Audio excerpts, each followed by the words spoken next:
আপুনি চাই আছে সিটি 18 কৰোনাৰ দ্বিতীয়টো ঢৌৱে কপাইছে দেশৰ ৰাজধানী মহানগৰ দিল্লীক পুনৰ ভয়ংকৰ হাৰত দিল্লীত বৃদ্ধি পাইছে কৰোনা আক্ৰান্তৰ সংখ্যা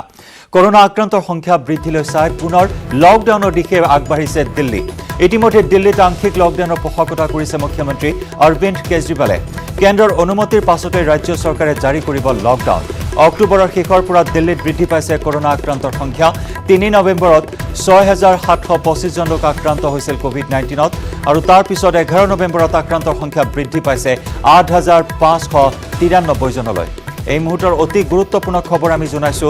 কৰোনাৰ দ্বিতীয়টো ঢৌৱে কঁপাইছে দেশৰ ৰাজধানী মহানগৰ দিল্লীক পুনৰ ভয়ংকৰ হাৰত বৃদ্ধি পাইছে দিল্লীত কৰোনা আক্ৰান্তৰ সংখ্যা কৰোনা আক্ৰান্তৰ সংখ্যা বৃদ্ধিলৈ চাই পুনৰ লকডাউনৰ দিশে আগবাঢ়িছে ৰাজধানী চহৰ দিল্লী ইতিমধ্যে দিল্লীত আংশিক লকডাউনৰ পোষকতা কৰিছে মুখ্যমন্ত্ৰী অৰবিন্দ কেজৰিৱালে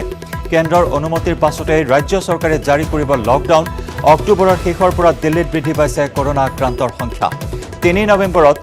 6725 জন লোক আক্ৰান্ত হয় কোভিড-19ত আৰু তাৰ পিছত 11 নৱেম্বৰত আক্ৰান্তৰ সংখ্যা বৃদ্ধি পাইছে 8593 জনলৈ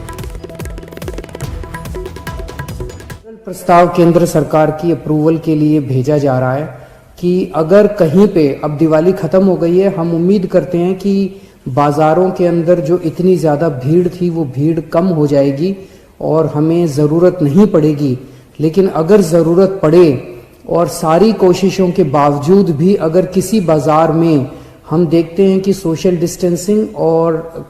मास्क का पालन नहीं किया जा रहा और वो एरिया एक तरह से लोकल कोरोना हॉटस्पॉट बन सकता है तो उस वहाँ पे बाज़ार को कुछ दिनों के लिए एहतियात के तौर पे बंद करने की इजाज़त दिल्ली सरकार को दी जाए ऐसा प्रस्ताव अभी केंद्र सरकार को भेजा जा रहा है इसके लिए भी मैंने तेजपुৰৰ কৰৈনী নেপালী গাঁৱত জঘন্য ঘটনা দলবদ্ধ ধৰ্ষণৰ বলি এগৰাকী হাতীৰ উদ্ধাৰ বৃদ্ধা আন কোনো নহয় দুই আত্মীয় সৰ্বনাশ কৰিলে বৃদ্ধাৰ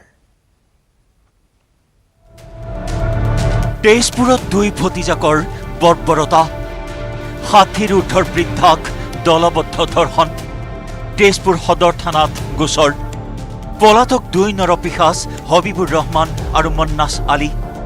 ঘৰত কোনো নথকাৰ সুযোগ লৈ বৃদ্ধাৰ সৰ্বনাশ কৰিলে নৰপিশাচৰূপী দুই ভতিজাক হবিবুৰ ৰহমান আৰু মন্নাছ আলীয়ে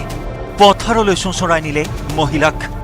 সন্ধিয়াৰ পৰা দুপৰ নিশালৈ দলবদ্ধ ধৰ্ষণ কৰি পথাৰতে পেলাই থৈ গ'ল বৃদ্ধাগৰাকীক মোৰ মাক লৈ গৈছিলে হবিবুৰ আৰু মন্নাছ আলী লৈ কিনি পথাৰত গৈ কিনি বেয়া কাম কৰিছে আমি পুলিচক জনানি দিছোঁ পুলিচ আহিছে পিছত বিচাৰি পোৱা নাই পুলিচ অহাৰ পিছতে মোৰ মাক লৈ আহিছে মন্নাছ আলী ঘৰত মই আগতে কৈছিলোঁ আপোনালোকক কৈ আছিলোঁ আপোনালোকক কোনোবা আমাৰ কিয় সাথ দিয়া নাই পিছত মই পুলিচৰ ওচৰত গৈছোঁ পিছত পুলিচ আহিছে পিছত মোৰ মাক ঘৰত গৈ পাইছোঁ পিছত কৈছে এতিয়া মানুহ ক'ৰ পৰা আহিলে আগতেতো মানুহ বিচাৰি পোৱা নাই এইটো এনেকৈ বেয়া কাম কৰি পিছত এনেকৈ মোৰ মাক ডিমাণ্ড কৰিছে পইচা দিব লাগে তেজপুৰৰ কৰৈনী নেপালী গাঁৱত সংঘটিত হৈছে এই নিৰ্লজ্জ ঘটনা নিশাৰ ভাগতে পৰিয়ালৰ লোকে উদ্ধাৰ কৰাৰ পাছতে আৰক্ষীৰ কাষ চাপিছে বৃদ্ধাগৰাকী তেজপুৰ সদৰ থানাত দাখিল কৰিছে এজাহাৰ কিন্তু আৰক্ষীৰ অভিযানৰ পূৰ্বেই ঘৰ এৰি পলাল নৰপিশাচৰূপী দুই ভতিজাক হবিবুৰ ৰহমান আৰু মন্নাছ আলী পিশাচ দুটাৰ সন্ধানত অভিযান অব্যাহত ৰাখিছে তেজপুৰ আৰক্ষীয়ে তেজপুৰৰ পৰা হেমন্ত কুমাৰ নাথৰ report news 18 Assam north east